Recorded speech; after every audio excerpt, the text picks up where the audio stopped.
First off, I just want to say welcome to everybody to the new channel. I had a couple YouTube channels that I've done over the last couple years. Kind of deleted all that content and moved away from kind of the sports realm. And what I wanted to do was just do something a little bit different, not something as serious, something a little more in the realm of just kind of having fun with things. And that was doing a movie review channel. So this first video that I want to do here for the Rose Show movie reviews channel is going to be about superhero movies, the current superhero movies, why I think honestly they're garbage, and why I think that they are ruining the movie industry. So for me, growing up, like I'm an 80s kid. I was born in the early 80s.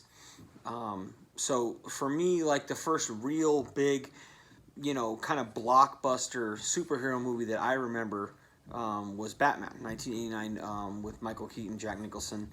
That was the first one that I remember.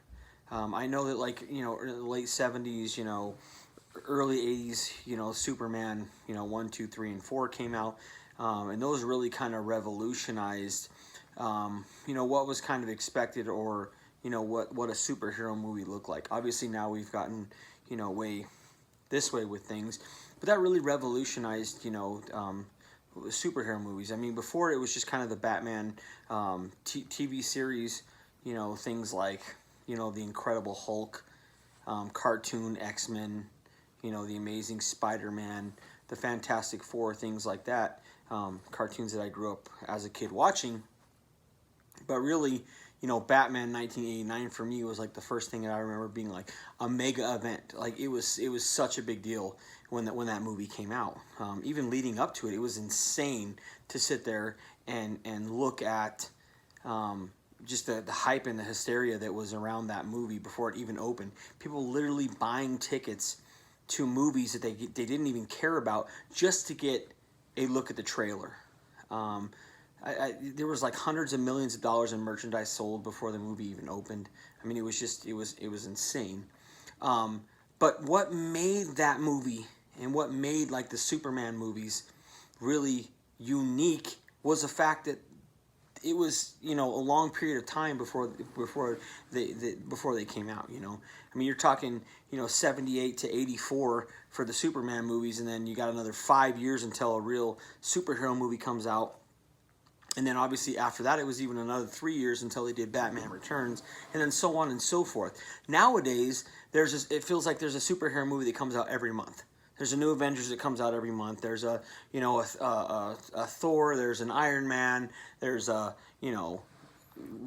Guardians of the Galaxy, and it's so watered down now. That feeling that you're going to see something that's really special.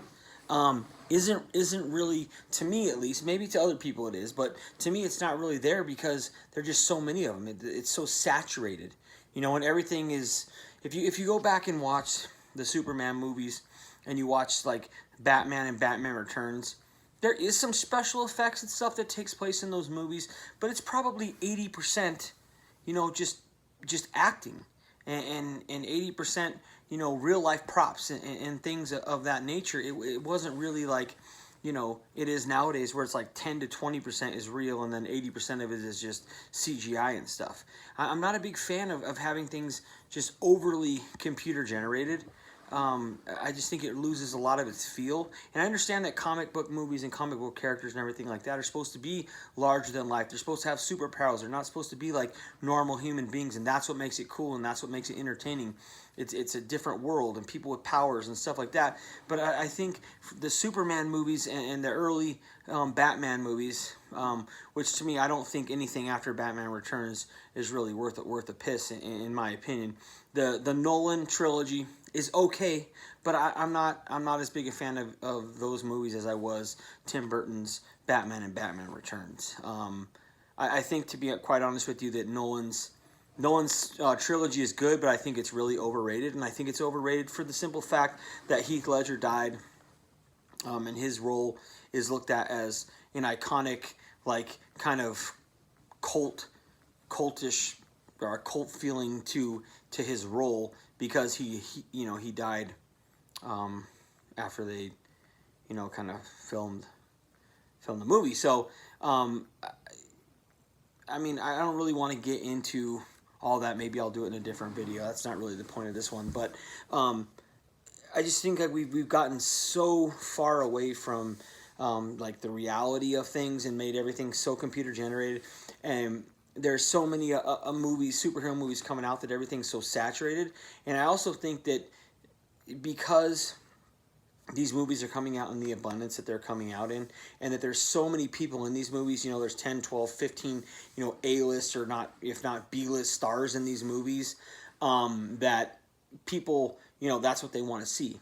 They don't necessarily want to go see any other movie, or they don't want to waste their money on any other kind of movie because they feel like this is the best bang for their buck. Like, this is going to be epic, so I don't mind spending the $15 or the $14 or whatever the ticket price is to see this movie because it's going to be epic. And what that does is that hurts the film industry, because there are movies out there that are better movies, that are better quality movies, that have better, you know, acting and better scripts and everything like that, that people aren't going to see and aren't supporting because it doesn't have that epic feel that, like, you know, Infinity Wars and all this kind of stuff has to it. So, you know, in my opinion, I know there are other people that feel that way, it really hurts the film industry. So I'm not a big fan of the superhero movies that come out nowadays. I saw Venom, and that was like the last superhero movie that I saw. And then before that, I think it was Thor: Dark World, or maybe Logan. I can't remember, but I mean, I can't tell you. I haven't seen Guardians of the Galaxy. I haven't seen, you know, the last probably 2 Avengers movies, and it's not because I can't. I just choose not to. I don't want to. It's not, to me, it's like, you know, I've been there, done that, seen it, type thing. So I just don't see them. You know, a couple weekends ago. For those of you that are Batman fans, it's the 80th anniversary of Batman, so they released, you know, Batman Returns, Batman and Robin, you know, Batman Forever. They released them all in theaters just for one special day. They had a couple different showings throughout the day that you could go see those movies back on the big screen. And so I went, and I took my wife and I took my 2 kids to see Batman 1989 on the screen, and I was there to see that over seeing, you know, the new Avengers movie. I would rather take my kids to see a movie that is 30 years old than take them to see the new Infinity Wars, just because it means more to me. I didn't get to see Batman 1989 in theaters when I was a kid. My parents didn't have a lot of money. They couldn't afford to take us to the movies when I was a kid. You know, I remember my friends walking around with Batman shirts, and I told my mom I wanted a Batman shirt, and my mom went downstairs in my drawer and took one of my white T-shirts out and literally traced the Batman poster ad that was in the paper out on the T-shirt for me so I could have a T-shirt. You know, I didn't get to see it. So to me, this was my thing, my way of saying, hey, look, I didn't get to see this, but I want to share this moment with my kids, because that's how much that movie means to me. So that's just my opinion on, you know, the current landscape of superhero movies, and you know, how they're ruining the film industry. There's just too many of them, you know, for me to actually enjoy it. If they were, you know, one every year, one every couple years, they would be a lot better, and I think more special and bigger events than they are now. They still do big numbers because everybody wants to spend their money on that, and that's all they want to spend their money on that. And that in turn hurts the industry. So that's my opinion on that. That's why I don't see them. That's why I'm not a big fan of them, and that's why I think they're ruining the film industry. Like, dislike, subscribe, share the video, leave your comments in the section below. Let me know what you think on this subject. And until next time, Phil fans, I'm out of here.